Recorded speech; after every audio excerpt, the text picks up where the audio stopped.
오늘 우리에게 주시는 하나님의 말씀은 신약성경 요한계시록 2장 10절 말씀입니다. 신약성경 399페이지 요한계시록 2장 10절 말씀입니다.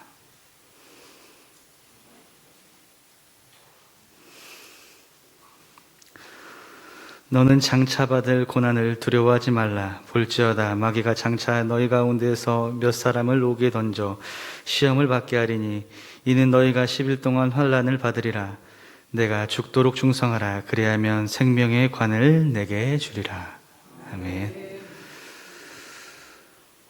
오늘 본문 말씀에서 이야기하시는 가장 핵심 단어 충성이라고 할 수 있을 것 같은데요. 충성이라고 하면 그것에 대해서 어떠한 의미들이 떠오르시는지는 모르겠는데 사전적 의미로는 이렇게 기록이 되어 있습니다. 진정에서 우러러 나오는 정성, 이렇게 기록이 되어 있는데요. 많은 그런 충성과 연관 지을 수 있는 것이 있죠. 우리가 흔히 할 수 있는 나라에 대한 충성, 소속된 일터 안에서의 그런 직장이나 여러 가지 그런 곳에 대해서 충성할 수 있는 이런 것들, 이런 여러 가지 의미로서의 이제 충성을 우리들이 생각해 볼 수가 있는데요. 그런데 오늘 이 시간 우리가 이 자리에 나와서 예배하는 그런 우리에게 하나님께서 이 본문 말씀을 통해서 죽도록 충성하라 하신 그 충성이 무엇일지 우리가 한번 생각을 해보면은요. 충성이라고 하면 우리들이 보통 순교자의 그런 충성, 죽도록 충성하는 단어 문자적 그대로의 충성, 그런 순종 이런 것들을 우리들이 생각하게 되죠. 그런데 현실적으로 우리를 생각하면 지금 우리들이 살아가고 있는 편하게 생활하고 또 편하게 신앙생활하는 그런 우리들의 삶에 있어서 이것들이 현실적으로 다가오느냐라고 하는 그런 문제들을 생각해 보면 그렇지 않다라고 하는 건데요. 이러한 그런 충성, 이러한 소명 이런 것들은 보통 이렇게 목숨을 걸고 이렇게 선교하시는 그런 선교사님들이나 이런 분들에게 어울리는 단어다라는 그런 생각을 해볼 수가 있습니다. 그렇다면 과연 우리에게 말씀하시는 죽도록 충성하라라고 말씀하신 이 서머나 교회에게 보내신 이 편지를 통해서 우리에게 말씀하신 이 너희가 죽도록 충성하라 그리하면 생명의 면류관을 받으리라라고 말씀하신 이 충성은 무엇일까? 우리가 할 수 있는 충성은 무엇일까라고 생각해 보면은요, 바로 우리가 할 수 있는 하나님의 말씀을 묵상하고 그대로 살 수 있도록 기도하는 것, 이것들을 우리가 목숨을 다해서 정말 하나님의 말씀을 읽지 않으면 내가 죽을 수밖에 없다라고 하는 그런 각오를 가지고 말씀을 묵상하고 내가 기도하면 지금 당장 죽을 수밖에 없다라는 그런 마음을 가지고 기도하는 것, 말씀과 기도를 하나님 앞에 드릴 때에 우리가 죽도록 충성하는 마음으로 하는 것, 이것이 우리가 드릴 수 있는 바로 죽도록 충성할 수 있는 하나님 앞에 드릴 수 있는 충성인 것 같은데요. 이 둘은 항상 같이 있어야 된다라고 하는 사실을 우리들이 잘 알고 있습니다. 그렇다면 왜 우리는 말씀을 묵상하고 기도하는 것을 목숨을 다해 죽도록 충성해야 될까라는 것들을 좀 살펴보려고 하는데요. 먼저 기도에 대해서 우리가 살펴보겠습니다. 사람들은 때로 이렇게 기도하고 그 실천에 대해서 이렇게 대립구도로 이렇게 보는 경향들이 있는 것 같아요. 이것은 기도에 대해서 좀 오해하는 그런 태도로 볼 수 있는데요. 예를 들어서 기도하자고 하면 이런 반응들이 있습니다. 기도한다고 뭐가 바뀌나? 행동을 옮겨야지라고 하고 반응하는 사람들이 있습니다. 이런 이야기를 우리의 그런 신앙생활에 있어서 종종 듣기도 하는데요. 어떤 의도인지는 우리가 충분히 이해할 수 있습니다. 또 공감되기도 하죠. 하지만 만약에 기도의 그런 능력을 안다라고 한다면 과연 이런 이야기를 할 수 있을까라고 되묻는다면 아마 그 사람들도 할 말은 없을 거라고 생각합니다. 사람이 일을 하면 사람의 일을 할 뿐이지만 사람이 기도하면 하나님이 일하신다라고 하는 그런 말이 있습니다. 사람이 아무리 일을 잘해도 사람 수준으로 끝나죠. 그 이상의 것을 할 수가 없습니다. 하지만 사람이 기도하면 하나님께서 하나님의 수준으로 일하신다라고 하는 사실을 우리들이 깨달아 알아야 된다라고 하는 거죠. 인간이 할 수 있는 최고의 사역 중 하나가 바로 기도다라고 생각을 하는데요. 기도의 능력은 단순히 기도 응답만을 이야기하는 것이 아닙니다. 기도는 기도하는 사람을 바꿔놓기도 하죠. 기도를 하다 보면 기도의 제목이 바뀌고 응답받을 수밖에 없도록 정말 내가 죽으면 죽으리다 라고 하는 그런 마음으로 기도할 수밖에 없는 그런 우리들의 모습을 보게 되는데요. 하나님께서 일하실 수밖에 없게끔 하는 그런 기도로 우리들의 기도가 바뀐다라고 하는 거죠. 기도만 해서 되겠느냐라고 하는 그런 사람들에게 한번 되묻고 싶은데요.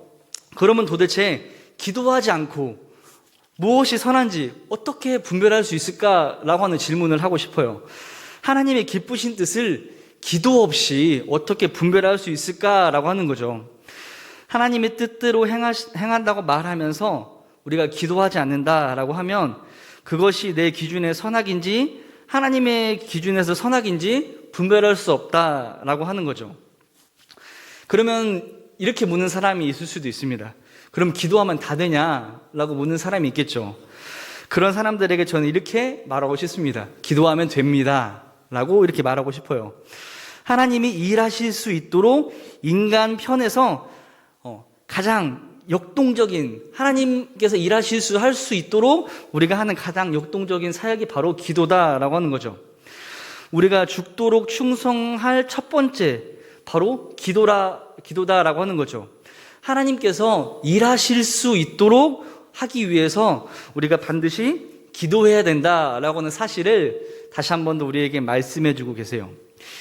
바운즈라고 하는 사람이 이런 이야기를 했는데요. 기도하지 않는 사람은 하나님이 돕고 싶으셔도 도우실 수가 없다라는 그런 이야기를 했습니다. 하나님께서 우리를 도우시기 위해서 많은 것을 준비하셨는데 우리가 하나님 앞에 아뢰지 아니하면 하나님께서 우리를 도우실 수 없다라고 하는 것이죠. 때로는 우리가 우리의 삶에 있어서 기도하지 않고 하나님 앞에 바라는 것들이 참 많은 그런 욕심 많은 우리들의 모습을 보게 됩니다. 기도하면 하나님께서 주시겠다라고 분명 약속하셨는데 구하라 그리하면 너에게 주실 것이다 라고 분명 약속하셨는데 우리는 의심하는 마음으로 기도하지 않고 하나님 제가 기도는 안 했지만 그래도 주시면 안 될까요? 주시면 참 좋을 텐데요 라고 하는 그런 욕심을 가지는 우리들의 모습을 보게 되죠. 때로는 우리는 기도를 우습게 보기도 합니다. 그 어떤 인간의 지성도 따라오지 못할 탁월한 하늘의 지혜가 무엇을 행해야 할지 알려주는데도 불구하고 옳은 것을 알려주는 것이 바로 기도임에도 불구하고 우리가 기도하지 않는다라고 하는 거죠. 말씀과 기도는 믿음의 삶에서 이렇게 또 중요합니다.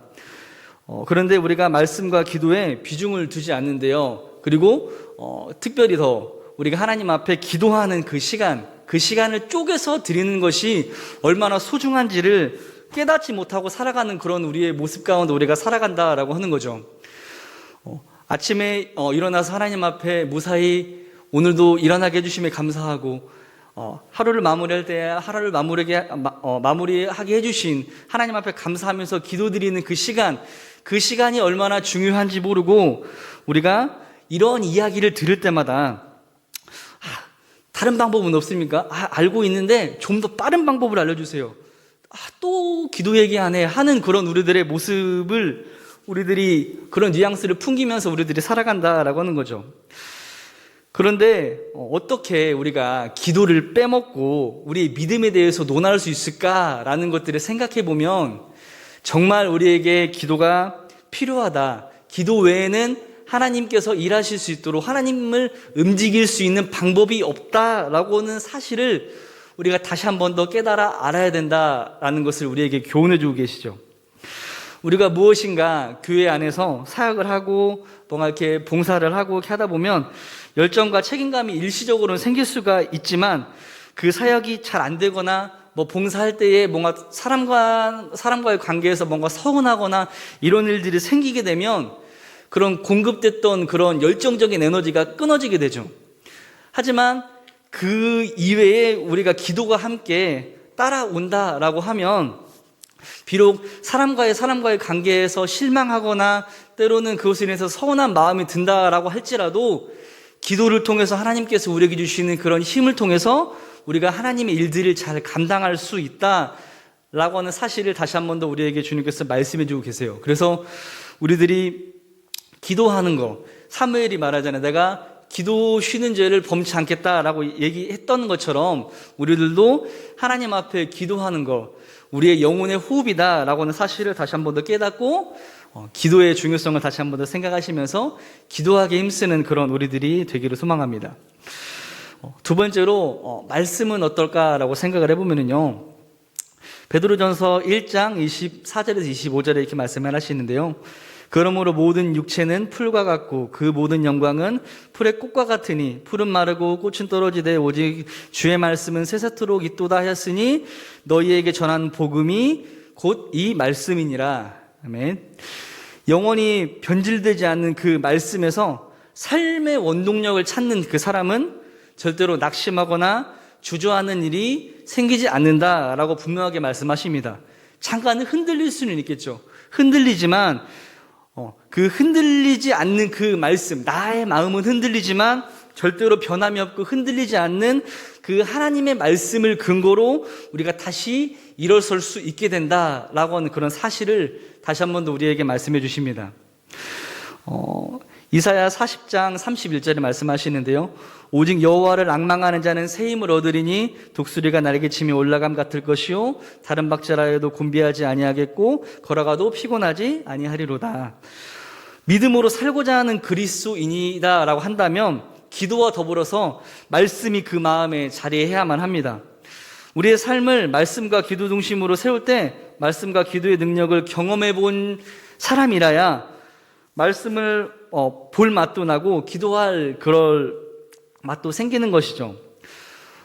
우리가 말씀을 읽을 때에 때로는 우리가 그냥 말씀을 다독하는 거, 많이 읽는 다독도 중요하지만 묵상하는 거, 하나님께서 나에게 주시는 말씀으로 묵상하는 것이 참으로 중요한데, 때로는 우리가 그런 종교적인 그런 행위처럼 그냥 시간이 됐으니까 아무런 의미 없이 그냥 책장을 넘겨가는 것처럼 그렇게 읽어가는 그런 우리의 모습이진 않는지 다시 한 번 더 생각해 보면서 하나님의 말씀이 내 안에 심어짐으로 그 말씀을 통해서 기도가 나오고 그 말씀과 기도를 통해서 우리의 삶이 조금 더 하나님을 기쁘시게 하는 삶이 되어지기를 원하면서 우리가 기도와 함께 말씀이 반드시 뒤따라야 된다라고 하는 사실을 다시 한번 말씀해 주세요.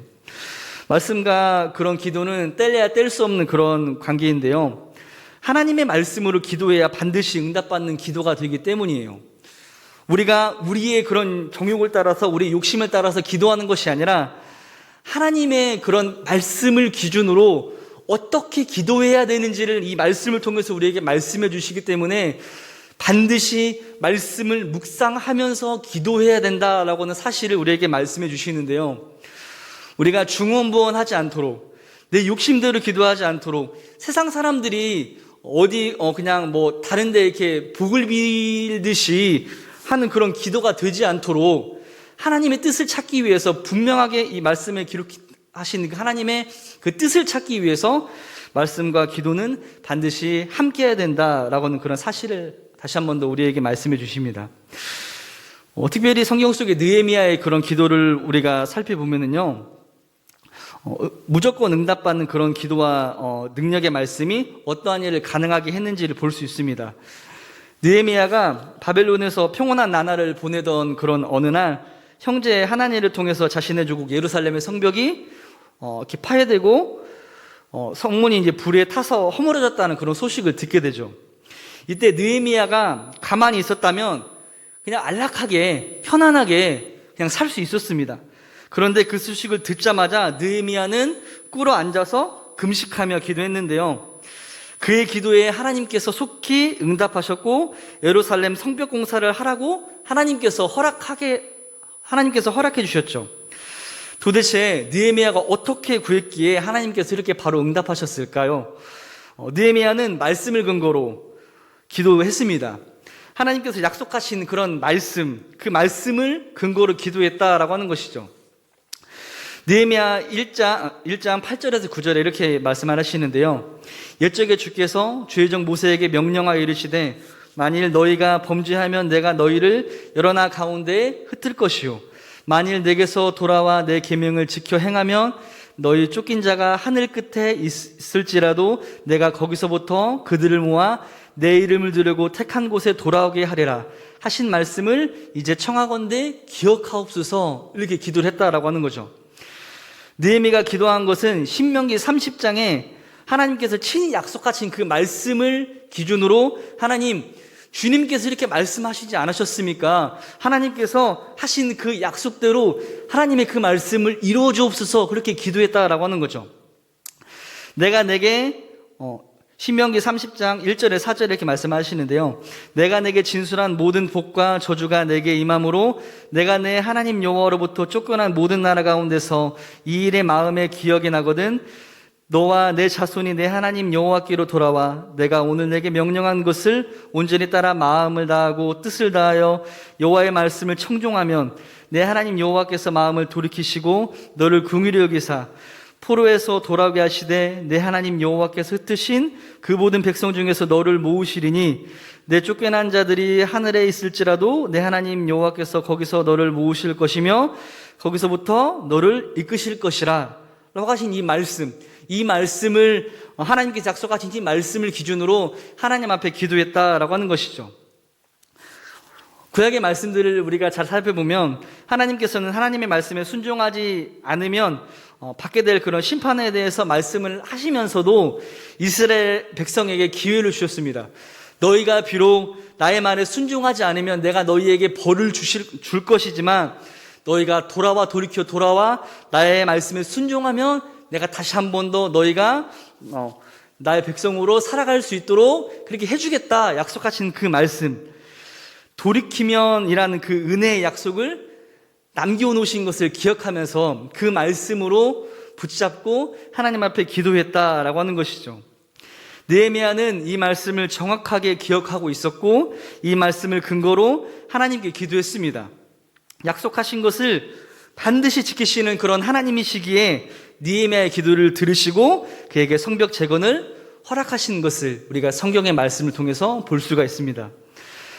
하나님께서는 느헤미야에게 이스라엘의 무너진 성벽을 재건하라고 명령하신 적이 없었고 하나님께서 시키신 명령이 아니라 느헤미야가 하나님께 구해서 하나님께서 허락해 주신 그런 사건이다라고 하는 거죠.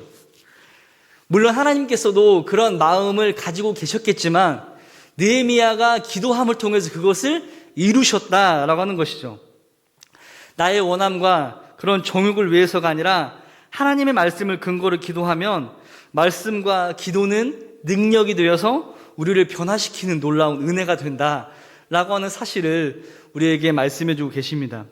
사람을 변화시킬 수 있는 유일한 힘, 그것은 바로 하나님의 말씀과 기도밖에 없다라고 하는 것을 다시 한 번 더 우리에게 말씀해 주고 계시죠.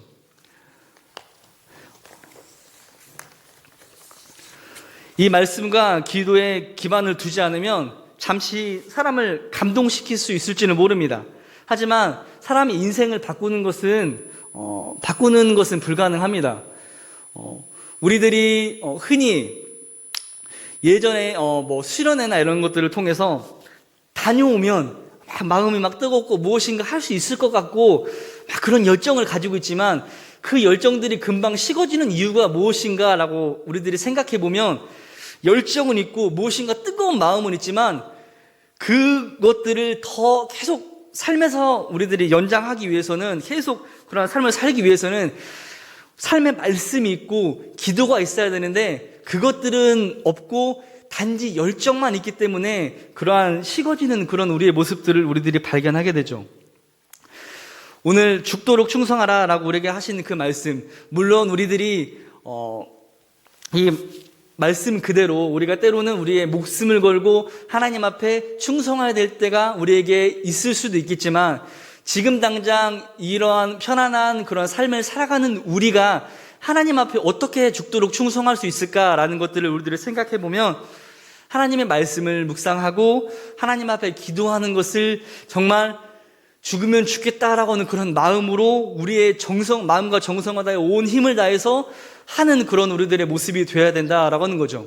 그냥 어느 정도 이 정도 했으면 말씀 잘 받고 이 정도 기도했으면 됐지라고 해서 만족하는 것이 아니라 내가 죽도록 하겠다. 내가 하나님의 말씀을 보지 않으면 나는 정말 죽고 하나님 앞에 기도하지 않으면 나는 죽을 것이다 라고는 그런 간절한 마음으로 말씀을 묵상하고 기도해야만 우리가 그러한 삶을 살아갈 수 있다라고는 사실을 우리에게 하나님께서 말씀을 하세요. 우리들의 삶을 우리들이 다시 한 번 더 뒤돌아보면 그때에 하나님의 말씀을 더욱더 죽도록 붙잡았다면, 그때 더욱더 죽도록 하나님 앞에 기도했다면 라고 하는 그런 후회 시간들이 우리의 삶에서 있을 수 있습니다. 그러한 후회들을 우리가 반복하지 않도록 우리가 더욱더 죽도록 하나님 앞에 기도와 말씀을 통해서 하나님께서 일하시도록 믿음으로 살아갈 수 있도록 하는 그런 우리들의 모습이 필요하겠죠. 우리들이 말씀을 묵상하고 기도하는 것에 정말 죽도록 충성하는 그런 우리의 모습이 되어지면 이러한 우리의 모습을 통해서 하나님께서 일하시는 놀라운 은혜를 우리에게 베푸신다고 하나님께서 약속하셨습니다. 우리가 하는 것이 아니라 말씀을 우리가 뭐 많이 안다고 해서 기도를 잘한다고 해서 우리가 할 수 있는 것이 아니라 그러한 우리들의 충성된 모습을 하나님께서 기쁘게 여기시고 그런 우리를 통해서 하나님께서 일하시면 놀라운 일들이 일어날 수 있다라고 하는 것을 다시 한 번 더 우리에게 말씀하세요. 우리가 하루하루 기도를 쉬지 않고 말씀을 날마다 묵상하는 것, 그것이 우리가 할 수 있는, 지금 당장 우리가 할 수 있는, 하나님께 할 수 있는 그런 충성입니다. 하나님께서 우리에게 말씀하시죠. 너희가 죽도록 충성하라 라고 말씀을 하세요. 그러면 내가 너희를 통해서 일하겠다라고 말씀을 하셨습니다. 우리가 비록 그런 본문의 그런 말씀처럼 우리들의 삶에서 고난을 당할 수도 있고 여러 가지 그런 힘든 가운데 우리가 있을 수 있지만, 그럼에도 불구하고 우리가 죽도록 충성할 수 있는 것은 주님께서 우리와 함께 하시기 때문이고요. 그런 우리가 믿음의 사람으로서 우리가 자라나기 위해서 반드시 필요한 것, 말씀을 묵상하고 기도하는 것이 우리에게 반드시 필요하다라고는 사실을 우리가 익히 들어서 알고 있지만 다시 한 번 더 우리의 마음 가운데서 다시 한 번 더 다짐하고 그렇게 살아갈 수 있도록 해달라고 주님 앞에 또 기도하면서 그런 삶을 살아갈 수 있는 우리 모두가 되었으면 좋겠습니다. 그러면 분명 우리 가운데에서 하나님께서 일하시면 우리가 생각하지 못했던 그런 놀라운 은혜들이 우리의 삶 가운데 아마 있을 것 같아요. 그러한 하나님의 은혜들을 기대하면서 말씀을 묵상하실 때 더욱더 간절하게 묵상하시고 기도할 때에 하나님께서 이미 잘 듣고 계시겠지만 더 잘 들으실 수 있도록 우리가 우리의 최선을 다해서 우리의 할 수 있는 가장 최선을 다해서 하나님 앞에 우리의 그런 기도를 아뢰 수 있는 그런 우리 모두가 되었으면 좋겠습니다. 그러면 우리 한 사람 한 사람을 통해서 분명 하나님께서 놀라운 은혜를 아마 주실 것 같아요. 우리는 그런 생각들을 하죠. 나 한 사람이야 라고 생각하지만 하나님께서 그런 나 한 사람을 사용하시면 놀라운 일이 있을 수 있다라는 것을 우리가 기억했으면 좋겠어요. 우리는 생각하자, 나이가 많아서 아니면 나이가 적어서 나는 이것도 못해서 라고 생각하지만 내가 하는 것이 아니라 하나님이 하시는 거기 때문에 나이도 상관없고 우리가 가진 능력도 상관없습니다. 그렇기에 우리는 말씀을 묵상하고 기도하면서 하나님께서 일하시도록 할 수 있는 그런 믿음을 항상 가질 수 있도록 항상 하나님의 은혜를 간구하며 말씀을 묵상하며 살아갈 수 있는 우리 모두가 되기를 간절히 소망합니다. 하나님